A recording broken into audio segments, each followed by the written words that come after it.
Hello everyone, কেমন আছো গরমে সবাই? আমার অবস্থা তো নাজেহাল, গরমে সিদ্ধ হয়ে যাচ্ছে। আর জানো, বৈশাখ মাস চলছে, কিন্তু আমি এমন একটা জায়গাতে আছি এই পুরো বৈশাখ মাস বলো বা তার আগে থেকেই না একটু ঝড়ের দেখা পেলাম, না একটু বৃষ্টির দেখা পেলাম।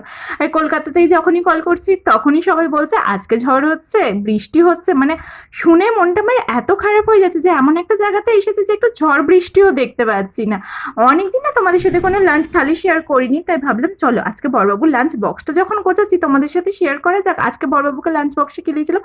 প্রথমেই দিয়ে দিয়েছিলাম একটু রাইস, আর তার সাথে করেছিলাম চিলি চিকেন। আর এই যে এই আচারটা দেখছো, যেটা সেই রাজস্থানে খাটুশ্যাম গিয়েছিলাম সেখান থেকে এনেছিলাম। আগের দিন না আলুর পরোটার সাথে দিয়েছিলাম, তাই বেশ ভালো লেগেছিল খেতে। তাই বললো আজকে একটু রাইসের সাথে দিয়ে দাও, তাই দিয়ে দিয়েছিলাম ওই আচারটা। আর তার সাথে দিয়েছিলাম এক বোতল গ্লুকন্ডির জল, যেহেতু খুব গরম পড়েছিল। কেমন লাগলো লাঞ্চ বক্সের আইডিয়াটা জানাতে ভুলবে না।